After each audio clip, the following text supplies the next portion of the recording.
Well, since in a previous video we covered what to sow and grow during week 1 of April, we can now move on to week 2. We didn't want to do the whole thing all in one go because it made the video too long, so I just think it's better to break it up into a week by week process. And another thing that's worth remembering in April is that we get a lot of rain, and if you're growing things outside in containers, you might want to keep your eye on those, because if it consistently rains on them, there's a chance they could get waterlogged. So you might want to just move them into shelter for a couple of days if that starts to happen. We'll now move on to what you can be doing through week 2. And I think the first thing on this list is something we've all been waiting for, and that's planting out as potatoes. We should have had them over the last 4 to 6 weeks indoors to grow chits, so they've already got a start on that growing season.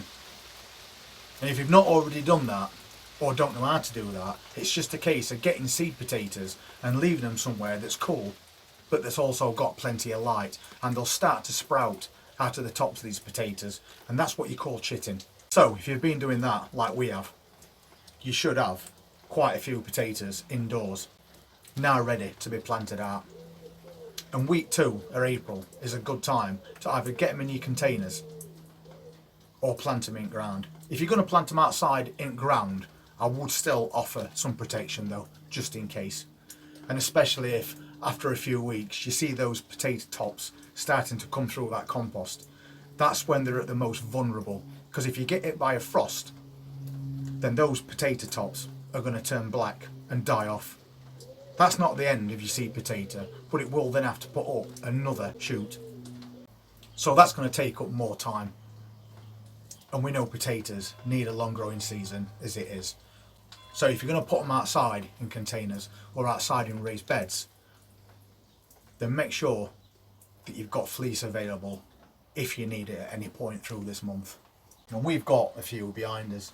We've got one in an old compost bag that's already come through that compost twice over the last few weeks, and we just keep burying it again, because by doing that you're protecting it from frost as well. And then we've got a bigger container, and they're second early potatoes, but this month we're going to be doing all as potatoes, including main crops. So that's something that we can definitely get sorted out on week 2 in April. And along with your salad leaves like spinach and lettuce, you can also sow beetroot. And you've got 2 options with beetroot on 2nd week of April.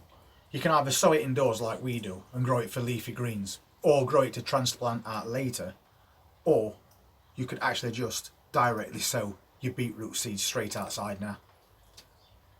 Just make little drills like you would carrots and thinly sprinkle your seeds and then cover them over.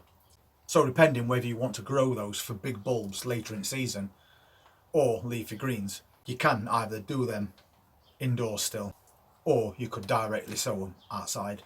If you've not started your Brussels off yet, again, we have, then you've still got plenty of time to sow Brussels. And they're your mid to late varieties.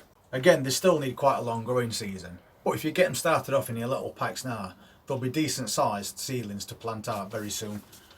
And of course, they're still cold hardy plants, so as soon as those plants are ready to go out, you can put them straight out now.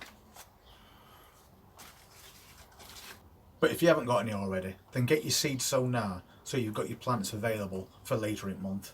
And the same thing again goes for cabbage. If you haven't sown those seeds, get some seeds sown now, and you'll get decent sized plants to get harvests in late summer. If you grow kohlrabi, not everybody does, but if you do, that is another one where you could just direct sow your seeds outdoors. And then you can thin them out later, if needs be. Last week we put our shallots out, and it's a little earlier than we'd normally do it, but it has gone quite mild, and we've also got plenty of fleece if we need it later on. But shallots are very cold hardy, just like onions. So during this time in April, if you've not already put your shallots out, then you can do that. And shallots usually come as big bulbs, just like your onion sets, just larger, and you plant them in the exact same way. The only difference being is that shallots tend to split off into 5 or 6 separate little bulbs rather than one big onion. So if you've not done it already, Get yourself some shallots, get them planted out during its second week of April, and then make sure you offer them some protection, because if you've not got hoop tunnels like we have with nets over the top, then you're going to need to protect those for around 5 weeks until they get an established root system, so birds can't just pull them out, because they will do exactly the same way do all your onion sets. When it does come to that time that you're planting out your shallots, make sure that you plant them at least 7 inches apart, because they grow a lot bigger than a single onion plant. If you want to grow some Swiss chard, you can also directly sow those outside as well, but once again offer those a little bit of a protection with fleece, just in case it does drop cold. You could also sow some turnips or swede, again directly outside in your containers or in your raised beds, and they should germinate quite happily. But for me personally, I like to just put a little protection over those as well, even though they are cold hardy plants. It's better to get your seedlings to a decent size, more established, before you fully expose them to the harshness of UK weather. And another favourite for gardeners, although it can be sometimes a little bit tricky to grow, is carrots. And carrots always have to be sown directly outside. You can't grow them in packs to transplant later on, because that'll just cause those carrots to fork. And the same goes for parsnips. But once again, carrots and parsnips are very cold hardy, so you can just direct sow the seeds outside now. Just make yourself a little shallow drill in your compost, and then very carefully sprinkle your seeds in, while trying to spread them out as evenly as you possibly can. Although 9 times out of 10 when you do that, you'll always have to thin them out at some point. Unless of course you want to keep them all bunched together and grow baby carrots, that's entirely up to you. But the thinner you sow them to start with, the easier that job is when it comes to it. And if you've already got carrots you've been growing for the last few weeks like we have, that have got a good size to them now, then if you've got any covers over the top of those, take those off, because they're very cold hardy plants and they won't need it now. And if you're thinking about growing leeks as well, you can direct sow seeds for those. And what you want to do with those is put them in a temporary seed bed, just a small bed outside, because once they become decent sized plants, we can transplant them into the final growing area. Leeks is not something I do very often, but if you do, then along with the other seeds that we've just mentioned, you can actually direct sow those straight outside now, to be moved on at a later date. And I think tomatoes are always going to be a favourite amongst gardeners. During week 2 of April, you've probably already got some growing indoors. It doesn't matter if you've not already sown any, there's still plenty of time to grow some. But if you've got some indoors that are not bad sizes, you need to get those potted on as well, because then they can grow better, get a better root system and be a lot stronger plant once we transfer them to those greenhouses in a few weeks time.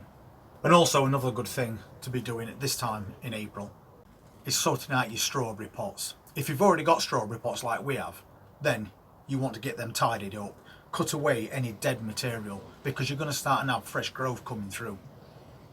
And you don't want to hinder that growth with anything that's decaying.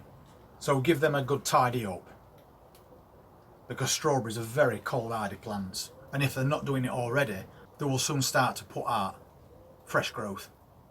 But if you haven't got any strawberries, you can just go out and you can buy little strawberry pots, and again they can be planted straight into your ground now. That's them sorted out for the rest of the season.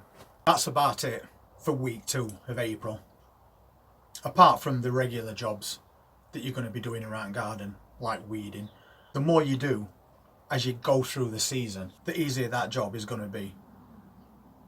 So, as it does get warmer and it does get lighter, don't forget to do a little bit now and again, so then you don't have to do lots all at once.